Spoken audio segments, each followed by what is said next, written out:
सर्दियों की रात थी, 26 नवंबर 2008 की। मुंबई का शहर जो कभी अपनी रोशनी और जिंदा दिली के लिए जाना जाता था, उस रात एक अंधेरे और खौफनाक दौर में प्रवेश करने वाला था। शाम के 7 बज रहे थे। लोकल ट्रेनों की आवाज, सड़क पर हलचल और लोग अपनी रोजमर्रा की भाग दौड़ में व्यस्त थे। लेकिन किसी को अंदाजा भी नहीं था कि ये शाम मुंबई के इतिहास की सबसे भयानक रातों में बदलने वाली थी। सागर के उस पार पाकिस्तान के मरीन कमांडो की टीम तैयार थी। दाऊद इब्राहिम और उनके नेटवर्क ने महीनों की योजना बनाई थी। नौजवानों को प्रशिक्षित किया गया, हथियार दिए गए, नक्शे दिखाए गए।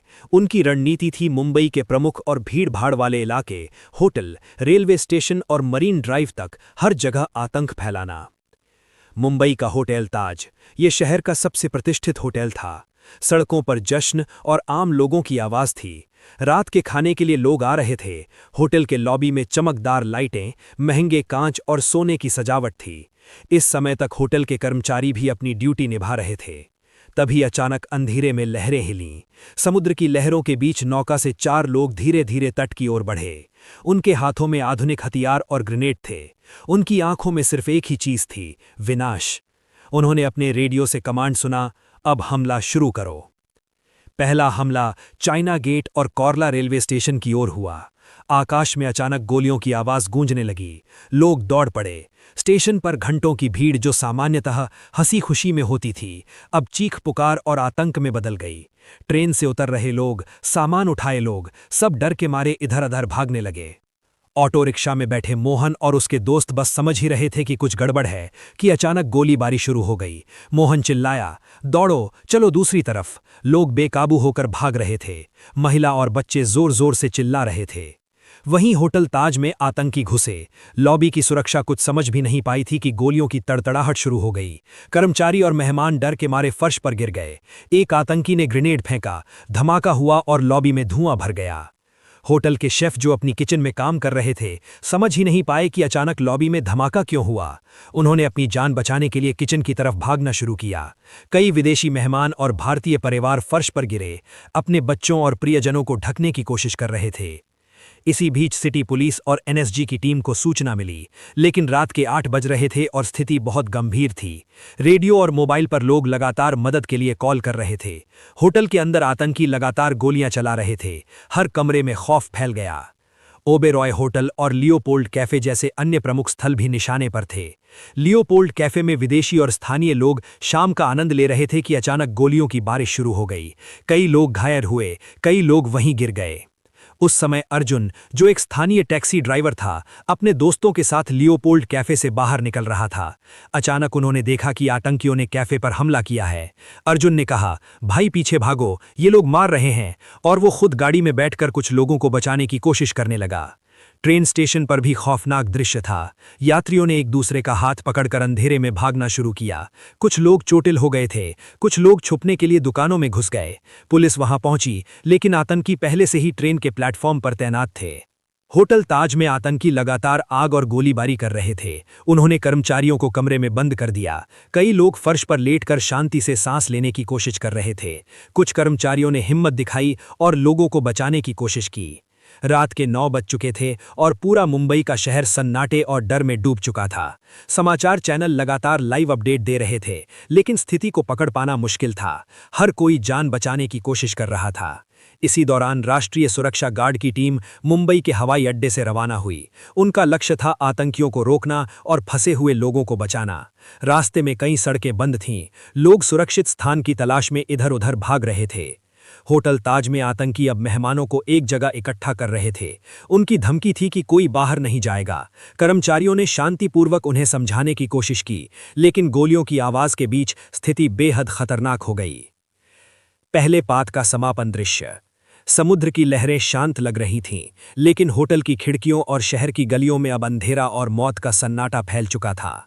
गोलियों की गड़गड़ाहट, लोगों की चीखें और पुलिस की धीमी प्रतिक्रिया, ये सब मुंबई के उस ऐतिहासिक 26/11 की रात की पहली झलक थी। मुंबई के प्रमुख होटलों और भीड़भाड़ वाले इलाकों में दाखिल हो चुके थे। अब कहानी आगे बढ़ती है एनएसजी और पुलिस की प्रतिक्रिया और होटल ताज के अंदर हुए संघर्ष के साथ। होटल ताज अंदर का दृश्य। होटल की लॉबी और गलियारों में गोलियों की तड़तड़ाहट जारी थी। आतंकी हर कमरे में प्रवेश कर रहे थे। कुछ मेहमान और कर्मचारी फर्श पर गिरे थे। धुएं और आग के बीच होटल के एक हिस्से में कर्मचारी अपनी जान बचाने के लिए एक छोटे कमरे में छिप गए। राहुल, जो ताज होटल का मुख्य रिसेप्शनिस्ट था, फर्श पर लेटा था और अपने हाथों से मेहमानों को ढक रहा था। उसने धीरे से कहा, सभी लोग शांत रहो, बस लेट जाओ और सांस धीरे धीरे लो। उसके पास कुछ ही सेकंड्स थे क्योंकि आतंकी हर कमरे में घुसने की कोशिश कर रहे थे। उधर आतंकी होटल की किचन में घुसे। उन्होंने रसोइयों और कर्मचारियों को धमकाया, हथियार ताने और कहा, कहाँ छुपे हो, सब बाहर आओ या गोली। कर्मचारी डर के मारे कांप रहे थे, लेकिन एक साहसी शेफ विनोद अपने सहकर्मियों को लेकर पीछे एक गुमनाम दरवाजे से होटल के पिछले हिस्से की ओर भाग गया। लियोपोल्ड कैफे, बाहर का दृश्य। लियोपोल्ड कैफे में लोग अब तक फर्श पर पड़े थे। घायल लोग चिल्ला रहे थे। कुछ लोगों ने अपने दोस्तों और परिवार को ढक रखा था। अर्जुन, जो पहले भाग में दिखाई दिया था, अपने टैक्सी ड्राइवर दोस्त के साथ कई लोगों को सुरक्षित जगह पर पहुंचाने की कोशिश कर रहा था। उसने जोर से कहा, जल्दी, अंदर नहीं, पीछे की गली से निकलो। कुछ लोग उसकी बात मानकर गली की ओर भागे, लेकिन गोलियों की आवाज लगातार उनके कानों में पड़ रही थी। रेलवे स्टेशन, आतंक का विस्तार। कोरोला रेलवे स्टेशन पर स्थिति और भी भयावह थी। यात्रियों ने ट्रेन के प्लेटफॉर्म पर बुरे हालात में भागना शुरू किया। पुलिस इंस्पेक्टर अनिल ने रेडियो पर कहा, सब लोग ध्यान दें, प्लेटफॉर्म खाली कराओ, लोगों को सुरक्षित जगह पर भेजो।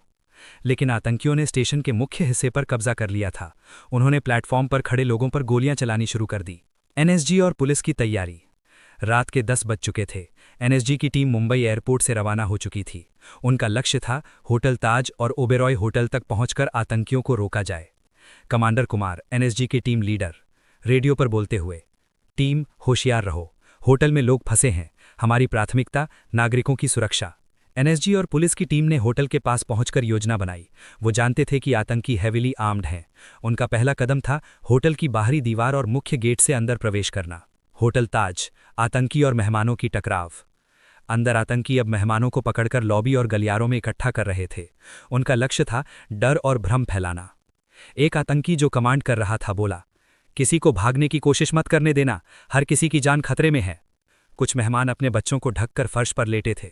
सुनीता, एक भारतीय परिवार की महिला, अपने छोटे बच्चे को पकड़कर कह रही थी, शांत रहो बेटा, माँ है ना, कुछ नहीं होगा। बच्चा रो रहा था, लेकिन माँ का साहस उसे थोड़ी राहत दे रहा था। पहला एनएसजी का एंट्री ऑपरेशन। एनएसजी की टीम ने होटल के पिछले दरवाजे से प्रवेश किया। उन्होंने कमांडो स्टाइल में कक्षाओं और गलियारों को कवर किया। कमांडर कुमार ने रेडियो पर कहा, टीम ए लॉबी की तरफ, टीम बी रूम्स कवर करो, घायल लोगों को बाहर निकालो। होटल में गोलीबारी तेज हो गई। आतंकी एनएसजी के पास पहुंचे और दोनों तरफ से गोलियों की आवाज गूंजने लगी। टीम ए का कमांडर, ध्यान रखो, कोई भी बेवजह सामने ना आए। इस बीच होटल के कुछ कर्मचारी भी हिम्मत जुटाकर लोगों को सुरक्षित रूट से बाहर ले जा रहे थे। विनोद, शेफ, जो पहले भाग में भागा था, अब वापस लौट आया। उसने कहा, मेहमान यहाँ है, इस रास्ते से बाहर निकलो, जल्दी। ओबेरॉय होटल और सिटी में आतंक का फैलाव। ओबेरॉय होटल में भी आतंकियों ने कब्जा कर लिया था। वहां के कर्मचारियों ने लोगों को कमरे में बंद कर दिया। गोलियों की आवाज, धमाके और आग की लपटें होटल की खिड़कियों से बाहर दिखाई दे रही थीं। सिटी में हर जगह रेडियो पर एसओएस कॉल आ रहे थे। लोग घरों में छुपे हुए थे, दुकानें बंद थीं। पहली टकराव की निर्णायक सीन। एनएसजी और आतंकी अब आमने सामने थे। होटल ताज की लॉबी और गलियारों में गोलीबारी और धमाके लगातार हो रहे थे। एक एनएसजी कमांडो ने रेडियो पर कहा, कमांडर, हम लॉबी में प्रवेश कर चुके हैं, 4 आतंकी हमारे सामने हैं। कमांडर कुमार ने शांत आवाज में कहा, धैर्य रखो, घायल लोगों को बचाओ और आतंकी को खत्म करो। रात का सन्नाटा और मुंबई का भय। समुद्र की लहरें अब भी शांत लग रही थीं, लेकिन शहर के दिल में मौत और खौफ का तूफान चल रहा था। लोग फर्श पर गिरे थे। पुलिस और एनएसजी गोलियों के बीच संघर्ष कर रहे थे। रात 11 बजे तक स्थिति और जटिल हो गई। आतंकी अब होटलों के ऊपरी मंजिलों में भी फैल गए थे। एनएसजी और पुलिस की टीम ने तय किया कि सबसे पहले घायल लोगों को सुरक्षित निकालना प्राथमिकता होगी। और एनएसजी और पुलिस की टीम होटल ताज में प्रवेश कर चुकी थी। अब कहानी आगे बढ़ती है होटल के ऊपरी मंजिलों पर आतंकियों और एनएसजी की मुठभेड़ और फंसे हुए लोगों के बचाव की सीन के साथ। होटल ताज, ऊपरी मंजिलें। होटल का कमरा नंबर 1010, जिसमें कई विदेशी मेहमान ठहरे थे, अब आतंकियों के कब्जे में था। गोलियों की आवाज हर तरफ गूंज रही थी। कुछ लोग फर्श पर गिरकर अपने बच्चों को ढक रहे थे। एक विदेशी मेहमान माइकल अपने कमरे के कोने में फर्श पर पड़ा था। उसने धीरे से कहा, God please make this and. उसके पास कोई जवाब नहीं था, सिर्फ गोलियों की गड़गड़ाहट।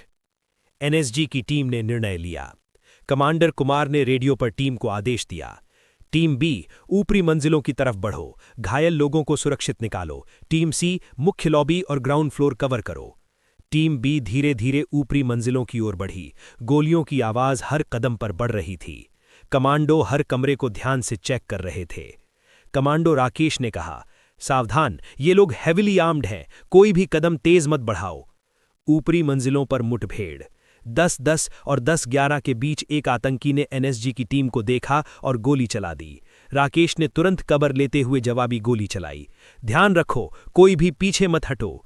गोलियों की आवाज और धमाके लगातार होते रहे। कमांडो ने धीरे धीरे आतंकी को मार गिराया और फर्श पर गिरे घायल लोगों की ओर बढ़े। एक परिवार फंसा हुआ। कमरा 10-12 में सुधा और उसके 2 बच्चे एक छोटे से बाथरूम में छुपे थे। बाहर गोलियों की आवाज थी। सुधा ने अपने बच्चों से कहा, बच्चों डर मत लगाना, मम्मी है ना, बस शांत रहो। बच्चे कांप रहे थे, लेकिन मां के साहस से थोड़ी राहत मिली। एनएसजी ने कमरे का दरवाजा खोलने के बाद उन्हें बाहर निकाला। कमांडो विजय ने कहा, चलो जल्दी, फर्श पर बम भी हो सकते हैं, तेजी से नीचे ले चलो। लॉबी में लगातार संघर्ष। लॉबी में गोलियों की आवाज कम नहीं हुई थी। आतंकी अब मेहमानों को बंदूक की नोक पर खड़ा कर रहे थे। एक आतंकी जो बाहर से आया बोला, किसी की जान नहीं बचेगी अगर हम नहीं चाहेंगे। इसी बीच एनएसजी की टीम ने लॉबी में प्रवेश किया। गोलियों की मुठभेड़ शुरू हुई। टीम ए का कमांडर रेडियो पर बोलता है, लॉबी साफ, घायल लोगों को बाहर निकालो। कई घायल मेहमान फर्श पर पड़े थे, उन्हें तुरंत प्राथमिक इलाज के लिए बाहर निकाला गया। किचन और सर्विस एरिया में घटनाएं। किचन में, जहां पहले कर्मचारियों ने भागकर छिपने की कोशिश की थी, आतंकी अब आग लगा रहे थे। विनोद शेफ ने देखा कि कुछ लोग किचन में फंसे हुए हैं। उसने कहा, यहां से बाहर निकलो, पीछे का गेट खोलता हूं।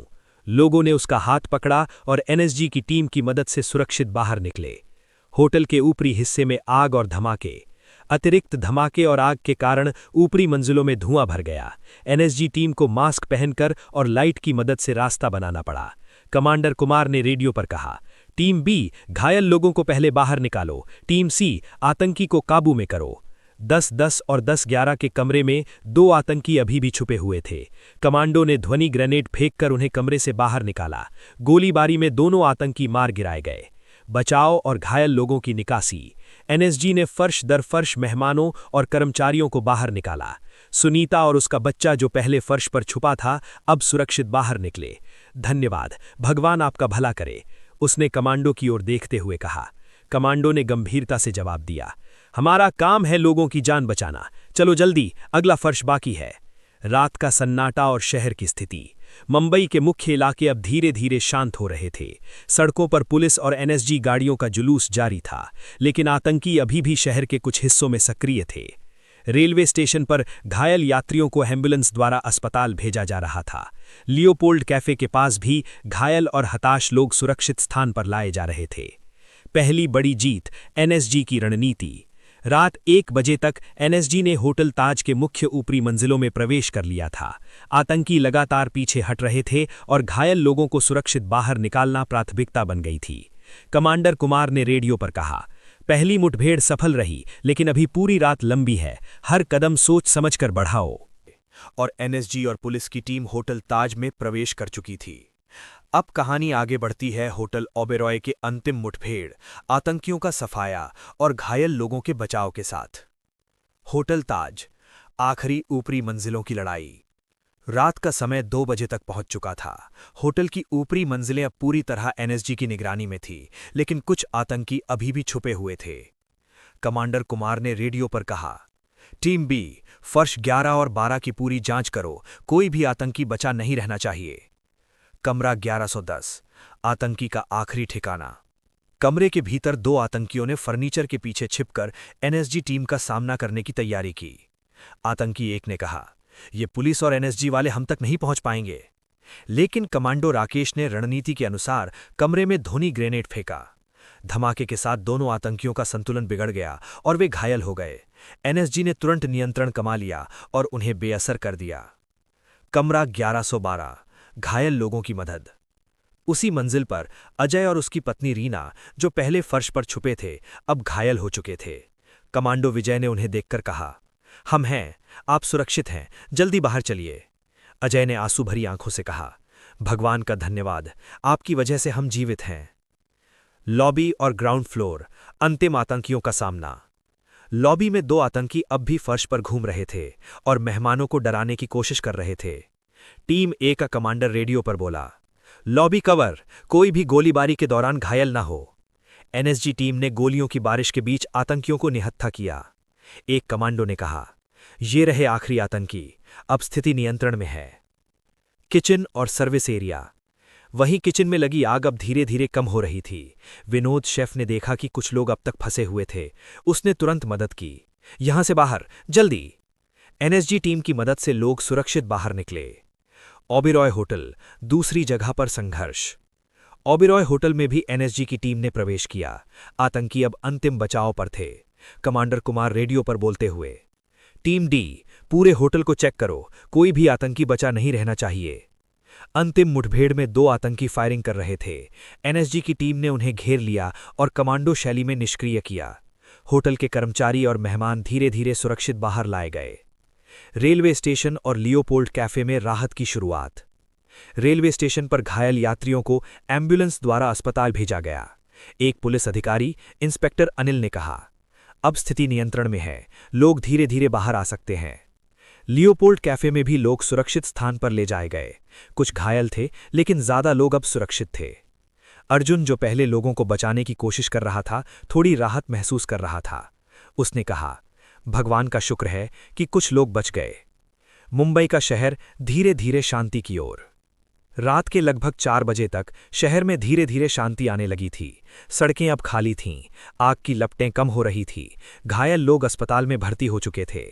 एनएसजी और पुलिस की टीम ने अपने ठिकानों पर वापस रिपोर्ट भेजी। कमांडर कुमार ने कहा, पहला बड़ा ऑपरेशन सफल रहा, लेकिन रात पूरी नहीं हुई है, अभी भी कुछ क्षेत्रों की निगरानी आवश्यक है। शहीद और बचाए गए लोग। होटल ताज, ओबेरॉय और लियोपोल्ड कैफे के कर्मचारी, मेहमान और स्थानीय लोग अब सुरक्षित थे, लेकिन इस ऑपरेशन में कई बहादुर लोग शहीद हुए थे। सुलीता, जो पहले फर्श पर अपने बच्चे के साथ छुपी थी, अब आंसू भरी आंखों से बाहर आई। उसने कहा, हम जीवित हैं, लेकिन कई लोग, उनका क्या हुआ? कमांडर कुमार ने गंभीरता से जवाब दिया, हम हर संभव कोशिश कर रहे हैं, हर एक को न्याय मिलेगा। शहर की सुबह, 27 नवंबर की शुरुआत। मुंबई की सुबह अजीब सी खामोशी के साथ आई थी। रात भर शहर में गोलियों, धमाकों और आग की लपटों की गूंज थी। अब लोग घरों और सुरक्षित स्थानों से बाहर आने लगे थे। सड़कों पर पुलिस, एनएसजी और बचाव दल हर तरफ फैले हुए थे। लोग धीरे धीरे होटल, कैफे और रेलवे स्टेशन की तरफ लौट रहे थे ताकि अपने प्रियजनों को खोज सकें। होटल ताज, ऑपरेशन का समापन। होटल ताज की ऊपरी मंजिलों और लॉबी में अब स्थिति नियंत्रण में थी। एनएसजी और पुलिस की टीम ने अंतिम जांच कर ली थी। कमांडर कुमार रेडियो पर बोला, सभी फर्श और कमरे साफ, कोई आतंकी बचा नहीं, अब घायल और फंसे हुए लोगों को सुरक्षित बाहर निकालो। विनोद, जो शेफ था, जिसने पहले कर्मचारियों और मेहमानों को बचाया था, अब राहत महसूस कर रहा था। उसने कहा, भगवान का शुक्र है, कई लोग जीवित बच गए। कर्मचारियों और मेहमानों की आंखों में अब हिम्मत और आभार दोनों थे। ओबेरॉय होटल और लियोपोल्ड कैफे। ओबेरॉय होटल में भी एनएसजी ने अंतिम ऑपरेशन किया। 2 आतंकी मार गिराए गए और होटल के कर्मचारी और मेहमान सुरक्षित बाहर निकाले गए। लियोपोल्ड कैफे के पास घायल लोगों को तुरंत अस्पताल भेजा गया। अर्जुन, जो रात भर लोगों को बचा रहा था, अब थक कर बैठा। उसने कहा, भगवान ने हम पर कृपा की, लेकिन बहुत लोग अब भी घायल हैं। रेलवे स्टेशन, यात्रियों की सुरक्षा। कोरला रेलवे स्टेशन पर भी स्थिति अब नियंत्रण में थी। यात्री धीरे धीरे सुरक्षित स्थानों पर आए, कुछ घायल अस्पताल पहुंचे। पुलिस इंस्पेक्टर अनिल ने कहा, पहली प्राथमिकता लोगों की जान बचाना, अब हम पूरी तरह शहर की निगरानी करेंगे। शहीदों की खबर और शहर का गम। इस ऑपरेशन में कई बहादुर पुलिसकर्मी, एनएसजी कमांडो और नागरिक शहीद हुए थे। कमांडर कुमार ने रेडियो पर कहा, आज हमने कई लोगों की जान बचाई, लेकिन हम उन शहीदों को कभी नहीं भूलेंगे। उनका साहस हमेशा हमारी यादों में रहेगा। शहर में शोक की लहर थी। लोग अपने घरों और स्थानों से बाहर निकलकर शहीदों को श्रद्धांजलि दे रहे थे। सुनीता, जो पहले फर्श पर अपने बच्चे के साथ छिपी थी, अब सड़क पर खड़ी थी और कह रही थी, हम बच गए, लेकिन कई लोग, भगवान उनकी आत्मा को शांति दे। मीडिया रिपोर्ट और राष्ट्रीय प्रतिक्रिया। सुबह होते ही मीडिया ने लाइव कवरेज शुरू किया। टेलीविजन और अखबारों में होटल, कैफे और रेलवे स्टेशन से रिपोर्ट्स आ रही थीं। प्रधानमंत्री ने बयान दिया, हमारे बहादुर जवानों ने न केवल नागरिकों की जान बचाई बल्कि आतंकवाद को मुंहतोड़ जवाब दिया। शहीदों को हमारी श्रद्धांजलि। शहर में धीरे धीरे शांति। रात भर की डरावनी घटनाओं के बाद अब शहर में राहत की शुरुआत हो रही थी। सड़कें अब थोड़ी खाली थीं, आग की लपटें बुझ चुकी थीं। बचाए गए लोग अपने प्रियजनों से मिले, घायल अस्पताल में भर्ती थे। एनएसजी और पुलिस की टीम अब अपने ठिकानों पर वापस रिपोर्ट कर रही थी। मुंबई की सुबह, राहत और बचाव जारी। 27 नवंबर की सुबह शहर धीरे धीरे सामान्य जीवन की ओर लौट रहा था। सड़कें खाली थीं, लेकिन हर तरफ आग, धुआं और गोलियों के निशान दिखाई दे रहे थे। लोग अभी भी अपने प्रियजनों की तलाश में थे। होटल ताज की ऊपरी मंजिलों और लॉबी में अब स्थिति पूरी तरह नियंत्रण में थी। एनएसजी और पुलिस की टीम ने अंतिम चेकिंग कर ली थी। कमांडर कुमार रेडियो पर कहा, सभी लोग सुरक्षित हैं, कोई भी आतंकी बचा नहीं। अब घायल और फंसे हुए लोगों को बाहर निकालो। विनोद, शेफ, जो पहले कर्मचारियों और मेहमानों को बचा रहा था, अब थक कर बैठा। उसने कहा, हमने कई लोगों की जान बचाई, भगवान का शुक्र है। कर्मचारियों और मेहमानों की आंखों में अब राहत और आभार दोनों थे। ओबेरॉय होटल में भी एनएसजी की टीम ने अंतिम ऑपरेशन किया। 2 आतंकी मार गिराए गए और होटल के कर्मचारी और मेहमान सुरक्षित बाहर निकाले गए। अर्जुन, जो रात भर लोगों को बचा रहा था, अब थक कर बैठा। उसने कहा, कई लोग बच गए भगवान की कृपा से, लेकिन बहुत लोग घायल हैं। रेलवे स्टेशन और Leopold cafe. Kurla railway station पर भी स्थिति अब नियंत्रण में थी। यात्रियों को सुरक्षित स्थानों पर लाया गया, घायल अस्पताल भेजे गए। लियोपोल्ड कैफे में भी घायल और सुरक्षित लोग बाहर निकले। एक पुलिस अधिकारी ने कहा, अब पूरी तरह शहर सुरक्षित है, लोगों को जल्द ही सामान्य जीवन में लौटना चाहिए। आतंकियों का पता और गिरफ्तारी। एनएसजी और पुलिस ने होटल, कैफे और रेलवे स्टेशन की पूरी जांच की। कुछ आतंकियों ने भागने की कोशिश की, लेकिन एनएसजी की टीम ने उन्हें पकड़ लिया। कमांडर कुमार रेडियो पर कहा, 3 आतंकियों को पकड़ लिया गया, अब शहर में कोई खतरा नहीं। शहीदों और बहादुर जवानों को श्रद्धांजलि। इस ऑपरेशन में कई बहादुर पुलिसकर्मी, एनएसजी कमांडो और नागरिक शहीद हुए। कमांडर कुमार ने कहा, हम उनके साहस और बलिदान को कभी नहीं भूलेंगे। उनका योगदान हमेशा हमारे दिलों में रहेगा। मुंबई के लोग, जिन्होंने रात भर देखा और जीवित बच गए, शहीदों को श्रद्धांजलि दे रहे थे। सुनीता, जो पहले फर्श पर अपने बच्चे के साथ छिपी थी, अब सड़क पर खड़ी थी और कह रही थी, हम बच गए, लेकिन कई लोग, भगवान उनकी आत्मा को शांति दे। मीडिया कवरेज और राष्ट्रीय प्रतिक्रिया। सुबह होते ही मीडिया ने लाइव कवरेज शुरू किया। टेलीविजन और अखबारों में रिपोर्ट्स आ रही थीं कि एनएसजी और पुलिस ने आतंकियों को बेअसर कर दिया। प्रधानमंत्री ने बयान दिया, हमारे बहादुर जवानों ने न केवल नागरिकों की जान बचाई बल्कि आतंकवाद को मुंहतोड़ जवाब दिया। शहीदों को हमारी श्रद्धांजलि। शहर में धीरे धीरे शांति। रात भर की डरावनी घटनाओं के बाद अब शहर में राहत की शुरुआत हो रही थी। सड़कें अब थोड़ी खाली थीं, आग की लपटें बुझ चुकी थीं। बचाए गए लोग अपने प्रियजनों से मिले, घायल अस्पताल में भर्ती थे। एनएसजी और पुलिस की टीम अब अपने ठिकानों पर वापस रिपोर्ट कर रही थी। मुंबई के नागरिकों की हिम्मत। शहर के लोग, जिन्होंने रात भर छिपकर अपने प्रियजनों की जान बचाई, अब उम्मीद और साहस के साथ बाहर आए। अर्जुन, जो रात भर लोगों को बचा रहा था, अब सोच रहा था, मुंबई का हर नागरिक बहादुर है। हमने सब देखा, डर, आग और मौत, लेकिन हिम्मत ने हमें बचाया। मुंबई, रात के बाद की सुबह। 26 नवंबर की सुबह मुंबई में धीरे धीरे सामान्य जीवन लौट रहा था, लेकिन शहर की गलियों, सड़कें और इमारतें अभी भी रात भर की गोलियों और आग की गवाही दे रही थीं। होटल ताज और ओबेरॉय के बाहर पुलिस और एनएसजी की गाड़ियां खड़ी थीं। लोगों की भीड़ थी, अपने प्रियजनों की तलाश में, राहत महसूस करते हुए और शहर की हालत देखने के लिए। होटल ताज, रीकैप और बचाव का समापन। एनएसजी ने होटल ताज के हर फर्श और कमरे की पूरी जांच कर ली थी। कमांडर कुमार रेडियो पर बोला, होटल ताज पूरी तरह सुरक्षित, सभी मेहमान और कर्मचारी सुरक्षित बाहर निकल चुके हैं। विनोद, शेफ, जो रात भर लोगों की जान बचा रहा था, अब राहत महसूस कर रहा था। उसने कहा, हमने कई लोगों को बचाया, लेकिन शहीदों की कमी खलेगी। होटल की लॉबी में आग और धुएं के निशान अब भी दिखाई दे रहे थे। फर्श पर बिखरे फर्नीचर और टूटी खिड़कियां मुंबई की इस भयानक रात की कहानी बयां कर रही थीं। ओबेरॉय होटल और लियोपोल्ड कैफे। ओबेरॉय होटल में एनएसजी की टीम ने अंतिम ऑपरेशन किया। 2 आतंकियों को मार गिराया गया और होटल के कर्मचारी और मेहमान सुरक्षित बाहर निकाले गए। लियोपोल्ड कैफे के पास घायल लोगों को अस्पताल भेजा गया। अर्जुन, जो रात भर लोगों को बचा रहा था, अब थक कर बैठा। उसने कहा, कई लोग बच गए भगवान की कृपा से, लेकिन कई घायल हैं। रेलवे स्टेशन, यात्रियों की सुरक्षा। कुर्ला रेलवे स्टेशन पर स्थिति अब नियंत्रण में थी। यात्री धीरे धीरे सुरक्षित स्थानों पर आए। कुछ घायल अस्पताल भेजे गए। पुलिस इंस्पेक्टर अनिल ने कहा, हमने सभी प्लेटफॉर्म और ट्रेनों की जांच की, अब कोई खतरा नहीं है। शहीदों की श्रद्धांजलि और नागरिकों की हिम्मत। इस ऑपरेशन में कई बहादुर पुलिसकर्मी, एनएसजी कमांडो और नागरिक शहीद हुए। शहर के लोग, जिन्होंने रात भर छुपकर अपने प्रियजनों की जान बचाई, अब शहीदों को श्रद्धांजलि दे रहे थे। सुनीता, जो पहले फर्श पर अपने बच्चे के साथ छिपी थी, अब बाहर आई और आंसू भरी आंखों से कह रही थी, हम बच गए, लेकिन कई लोग नहीं बच सके। भगवान उनकी आत्मा को शांति दे। मीडिया कवरेज और राष्ट्रीय प्रतिक्रिया। सुबह होते ही मीडिया ने लाइव कवरेज शुरू किया। टेलीविजन और अखबारों में रिपोर्ट्स आ रही थीं कि एनएसजी और पुलिस ने आतंकियों को बेअसर कर दिया। प्रधानमंत्री ने बयान दिया, हमारे बहादुर जवानों ने न केवल जनता की जान बचाई, बल्कि आतंकवाद को मुंहतोड़ जवाब दिया। शहीदों को हमारी श्रद्धांजलि। शहर में धीरे धीरे शांति और राहत। रात भर की घटनाओं के बाद अब शहर में राहत और शांति धीरे धीरे लौट रही थी। सड़कें अब खुली थीं। होटल और कैफे के कर्मचारी और मेहमान अपने घर लौटने लगे। रेलवे स्टेशन पर यात्री सुरक्षित थे। एनएसजी और पुलिस की टीम अब अपने ठिकानों पर वापस रिपोर्ट कर रही थी। साहस और हिम्मत की कहानी। मुंबई के नागरिकों की बहादुरी ने रात को जीवित रखने में मदद की। अर्जुन, जो रात भर लोगों को बचा रहा था, अब सोच रहा था, मुंबई के हर नागरिक ने रात भर बहादुरी दिखाई। डर, आग और मौत के बावजूद हिम्मत ने हमें बचाया। शहीदों और जिंदा बचे लोगों की वीरता।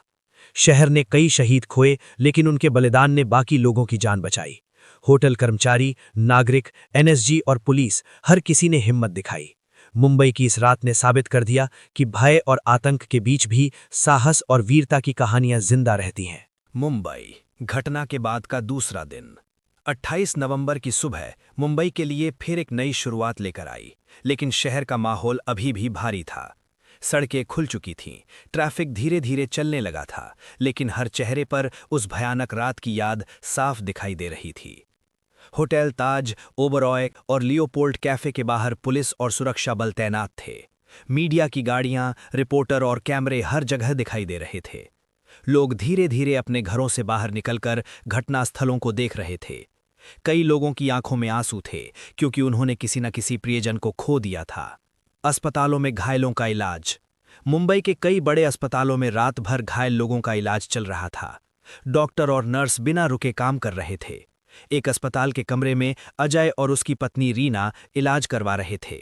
अजय के हाथ में पट्टी बंधी थी। रीना धीरे से बोली, अगर एनएसजी समय पर नहीं आती तो शायद हम आज यहां नहीं होते। अजय ने गहरी सांस ली और कहा, हाँ, उन्होंने हमारी जान बचाई। उसी अस्पताल के दूसरे कमरे में कुछ विदेशी नागरिकों का भी इलाज चल रहा था। डॉक्टरों की टीम हर मरीज की पूरी देखभाल कर रही थी। होटल ताज में नुकसान का आकलन। होटल ताज के अंदर अब जांच और मरम्मत का काम शुरू हो गया था। लॉबी में टूटे हुए कांच, जले हुए फर्नीचर और गोलियों के निशान साफ दिखाई दे रहे थे। होटल के कर्मचारी, जिन्होंने रात भर बहादुरी दिखाई थी, अब एक दूसरे को संभाल रहे थे।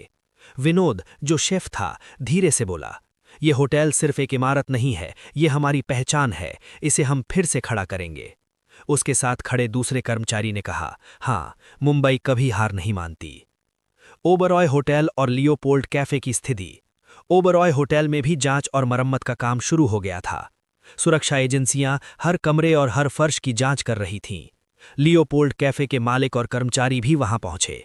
कैफे की दीवारों पर गोलियों के निशान थे। एक कर्मचारी ने दीवार को देखते हुए कहा, ये निशान हमें हमेशा याद दिलाएंगे कि हमने क्या सहा है। मालिक ने जवाब दिया, लेकिन हम फिर से शुरू करेंगे, यही मुंबई की पहचान है। पुलिस और जांच एजेंसियों की जांच। पुलिस और जांच एजेंसियों ने पूरी घटना की जांच शुरू कर दी थी। वे ये पता लगाने की कोशिश कर रहे थे कि आतंकी कैसे शहर में दाखिल हुए और उनकी पूरी योजना क्या थी। पुलिस इंस्पेक्टर अनिल अपनी टीम के साथ सबूत इकट्ठा कर रहे थे। उन्होंने कहा, हमें हर छोटी बड़ी जानकारी चाहिए ताकि भविष्य में ऐसी घटना फिर कभी ना हो। जांच टीम ने होटल, रेलवे स्टेशन और कैफे से कई महत्वपूर्ण सबूत जुटाए। शहीदों को श्रद्धांजलि। मुंबई के कई स्थानों पर शहीदों को श्रद्धांजलि देने के कार्यक्रम शुरू हो गए थे।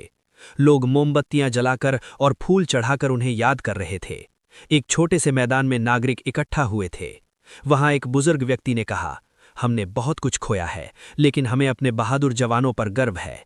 लोगों ने 2 मिनट का मौन रखा और शहीदों को श्रद्धांजलि दी। मीडिया और पूरे देश की प्रतिक्रिया। पूरे देश में इस घटना की चर्चा हो रही थी। टेलीविजन चैनल लगातार रिपोर्ट दिखा रहे थे। देश के कई शहरों में लोगों ने आतंकवाद के खिलाफ प्रदर्शन किए। लोगों ने कहा कि देश को मिलकर ऐसी घटनाओं का सामना करना होगा। सरकार ने भी घोषणा की कि सुरक्षा व्यवस्था को और मजबूत किया जाएगा। मुंबई के नागरिकों का साहस। मुंबई के नागरिक धीरे धीरे अपने काम पर लौटने लगे थे। लोकल ट्रेनें फिर से चलने लगी थीं, दफ्तर खुल गए थे, लेकिन हर कोई एक ही बात कह रहा था, हम डरेंगे नहीं। अर्जुन, जिसने रात में लोगों को बचाया था, फिर से टैक्सी लेकर सड़क पर निकल आया। उसने मुस्कुराते हुए कहा, मुंबई रुकती नहीं, चाहे कुछ भी हो जाए। 26/11 की भयानक रात के बाद अब कई दिन गुजर चुके थे। मुंबई धीरे धीरे सामान्य जीवन की ओर लौट रही थी, लेकिन उस घटना की याद हर किसी के दिल में अभी भी ताज़ा थी। सड़कों पर ट्रैफिक फिर से चलने लगा था, दुकानें खुल गई थीं, लोकल ट्रेनें भी पहले की तरह दौड़ने लगी थीं, लेकिन शहर के कई स्थानों पर अभी भी सुरक्षा बल तैनात थे। होटल ताज, ओबेरॉय और लियोपोल्ड कैफे के बाहर लोग रुककर उन जगहों को देख रहे थे जहां कुछ दिन पहले भयानक घटनाएं हुई थीं। कई लोग वहां खड़े होकर चुपचाप प्रार्थना करते थे। होटल ताज, पुनर्निर्माण की शुरुआत। होटल ताज के अंदर अब मरम्मत और सफाई का काम तेजी से चल रहा था। टूटी हुई खिड़कियां बदली जा रही थीं, जले हुए फर्नीचर हटाए जा रहे थे। होटल के कर्मचारी एक दूसरे का हौसला बढ़ा रहे थे। विनोद, शेफ, अपने साथियों से बोला, हमने उस रात बहुत कुछ सहा, लेकिन ये होटल फिर से पहले जैसा बनेगा।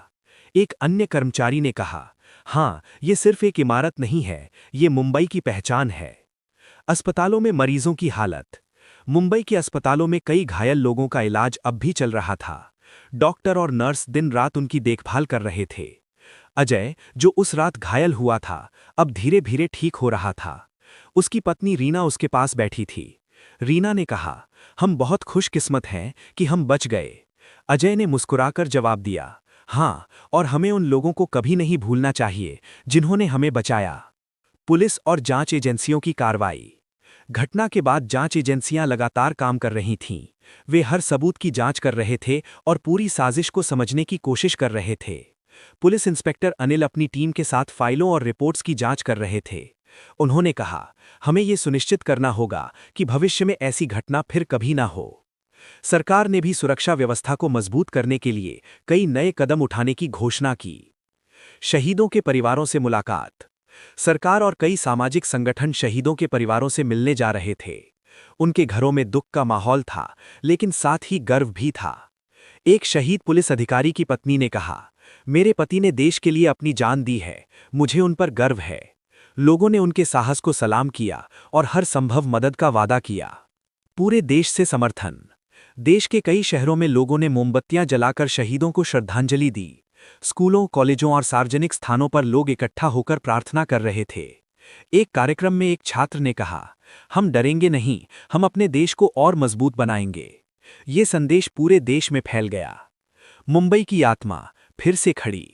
मुंबई हमेशा से अपनी हिम्मत और जिंदादिली के लिए जानी जाती है। कुछ ही दिनों में लोग फिर से अपने काम पर लौट आए। टैक्सी ड्राइवर, दुकानदार, ऑफिस कर्मचारी, हर कोई अपने जीवन को फिर से पटरी पर लाने की कोशिश कर रहा था। अर्जुन, जो टैक्सी ड्राइवर था और उस रात लोगों की मदद कर रहा था, अब फिर से सड़क पर अपनी टैक्सी चला रहा था। एक यात्री ने उससे पूछा, उस रात तुम्हें डर नहीं लगा? अर्जुन मुस्कुराया और बोला, डर तो लगा था, लेकिन अगर हम एक दूसरे की मदद नहीं करेंगे तो कौन करेगा? यादगार स्मारक की योजना। सरकार और शहर के अधिकारियों ने यह फैसला किया कि इस घटना में शहीद हुए लोगों की याद में एक स्मारक बनाया जाएगा, ताकि आने वाली पीढ़ियां ये याद रख सकें कि उस रात कितने लोगों ने बहादुरी दिखाई थी। लोगों ने इस फैसले का स्वागत किया। 26/11 की उस भयानक रात को कई महीने बीत चुके थे, लेकिन उसकी यादें अभी भी लोगों के दिलों में ताज़ा थीं। मुंबई अब फिर से पूरी तरह अपने पुराने अंदाज में लौटने लगी थी। सड़कें व्यस्त थीं, लोकल ट्रेनें पहले की तरह भरी रहती थीं और लोग अपने रोजमर्रा के काम में व्यस्त हो चुके थे। लेकिन शहर के कई स्थानों पर उस घटना के निशान अभी भी मौजूद थे। होटल ताज, ओबेरॉय होटल और लियोपोल्ड कैफे, ये सभी जगहें अब पहले से भी ज्यादा मजबूत सुरक्षा के साथ खड़ी थीं। होटल ताज, फिर से रोशनी। होटल ताज की मरम्मत का काम लगभग पूरा हो चुका था। एक शाम होटल के बाहर रोशनी फिर से जगमगा उठी। ये वही जगह थी जहां कुछ महीने पहले आग, धुआं और गोलियों की आवाज गूंज रही थी। अब वहां मेहमान फिर से आ रहे थे। विनोद, जो होटल का शेफ था, लॉबी में खड़ा होकर चारों ओर देख रहा था।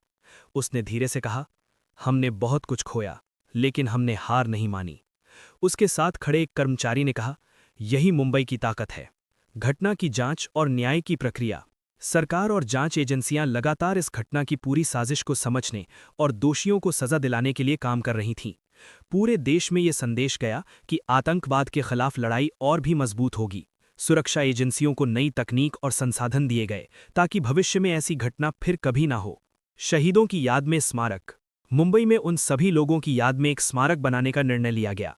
उस स्मारक के सामने हर साल लोग इकट्ठा होकर श्रद्धांजलि देते थे। मोमबत्तियां जलती थीं, फूल चढ़ाए जाते थे और लोग चुपचाप खड़े होकर उन बहादुर लोगों को याद करते थे।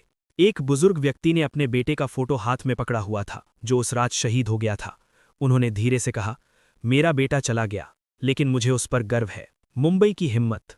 मुंबई हमेशा से एक ऐसा शहर रहा है जो कभी हार नहीं मानता। इस घटना के बाद भी लोगों ने एक दूसरे का साथ दिया और शहर को फिर से खड़ा किया। दुकानदारों ने अपनी दुकानें फिर से खोलीं, टैक्सी ड्राइवरों ने सड़कों पर गाड़ियां दौड़ाईं और ऑफिस जाने वाले लोग फिर से अपनी दिनचर्या में लौट आए। अर्जुन, जो उस रात लोगों को बचा रहा था, अब भी अपनी टैक्सी चलाता था। एक दिन एक यात्री ने उससे पूछा, उस रात के बाद तुम्हें डर नहीं लगता? अर्जुन मुस्कुराया और बोला, डर तो हर इंसान को लगता है, लेकिन हिम्मत उससे बड़ी होती है। नई पीढ़ी के लिए सबक। स्कूलों और कॉलेजों में भी उस घटना के बारे में चर्चा होने लगी। शिक्षक छात्रों को बताते थे कि उस रात कितने लोगों ने साहस और एकता दिखाई थी। एक शिक्षक ने अपनी कक्षा में कहा, इतिहास हमें सिर्फ दुख नहीं देता, ये हमें सिखाता भी है कि मुश्किल समय में हमें एकजुट रहना चाहिए। छात्र ध्यान से सुन रहे थे। देश की एकता। 26/11 की घटना ने पूरे देश को एकजुट कर दिया था। हर धर्म, हर भाषा और हर राज्य के लोग एक साथ खड़े हुए। सबने एक ही संदेश दिया कि आतंक और डर कभी भी देश की एकता को नहीं तोड़ सकते। अंतिम दृश्य। शाम का समय था। मुंबई का मरीन ड्राइव लोगों से भरा हुआ था। समुद्र की लहरें किनारे से टकरा रही थीं और सूरज धीरे धीरे डूब रहा था। लोग वहां बैठकर समुद्र को देख रहे थे। कुछ लोग चुप थे, कुछ बातें कर रहे थे और कुछ बस उस शांत माहौल का आनंद ले रहे थे। शहर ने बहुत कुछ देखा था, डर, दर्द, नुकसान और आंसू, लेकिन इसके साथ साथ उसने साहस, एकता और उम्मीद भी देखी थी। मुंबई फिर से खड़ी हो चुकी थी और यही इस कहानी का सबसे बड़ा संदेश था कि चाहे कितनी भी अंधेरी रात क्यों न हो, सुबह जरूर होती है।